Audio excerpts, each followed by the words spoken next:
Avropa Parlamentinin qətnaməsi işğal partiyasına və təcavüzkarlığa 35 il verilən dəstəyin qələbəmizdən sonraki davamıdır.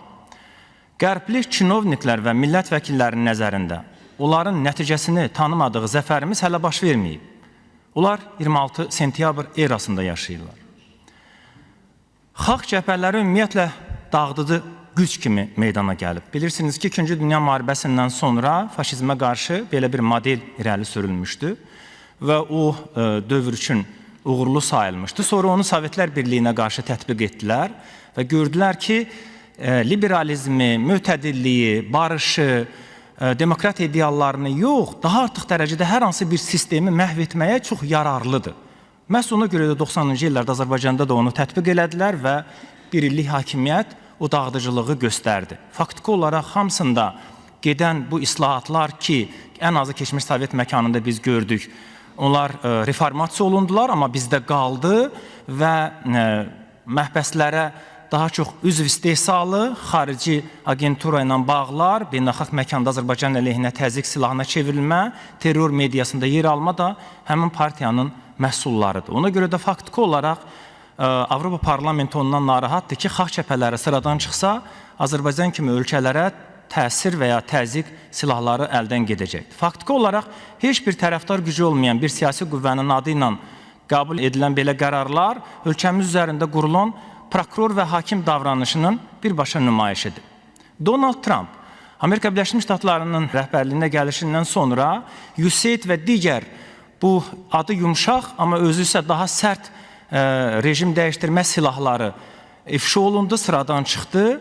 İndi isə Avropa elə onu görür ki, Amerika prezidenti bəlkə heç nə Azərbaycanın müstəqilliyi, nə Amerikanın tarixində olmayacaq dərəcədə prezident İlham Əliyevə yüksək simpatiya, ehtiram göstərir və bu onları narahat eləyir. Bir lider özünün sosial hesabında, paylaşımlarında 7 dəfə İlham Əliyevə açıq dəstəyini göstərir və Vaşinqtonda 8 avqustda qələbəmizin legitimliyi tanınır. Azərbaycanın tarixində olmayıb belə bir hadisə. Belə dönəmdə şübhəsiz separatizmi əslində 90-cı illərdə stimullaşdıran, ona dəstək verən, Qarbaçovdan Qarabağın müstəqilliyini tələb edən qüvvələr başa düşürlər ki, indi yeni vətən quruculuğu ilə, böyük qayıdışla bu ölkə Qərbin o sistemini sındırıb və yeni dünya düzənində özünün mövqeyini qurur və tarixdə də bu heç vaxt baş verməyib.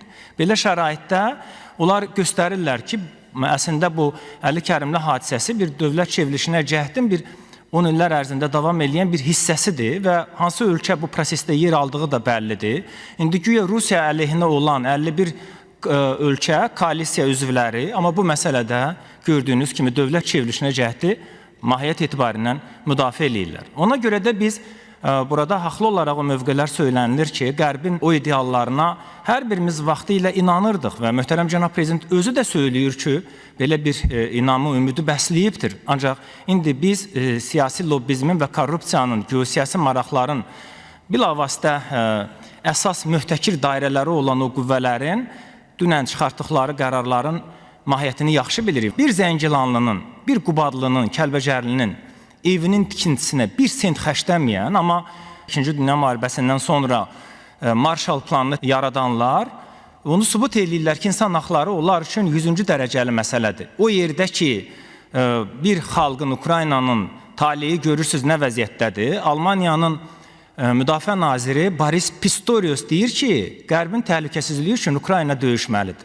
Təsəvvürsüz, belə riyakar və sinik bəyanatı mən bilmirəm nə ilə müqayisə eləmək olar. 2 dekabrda Ermənistanda Qarabağ danışıqlarının 10 il ərzindəki bir neçəsi yayımlandı. Biz nəyə gördük? Ali Baş Komandan bağlı qapıları necə açır, diplomatik siyasi müharibələri necə aparır və vətən müharibəsinə bizi necə gətirir? Ona görə də sərt bir bəyanatımız qəbul olunacaq. Sağ olun.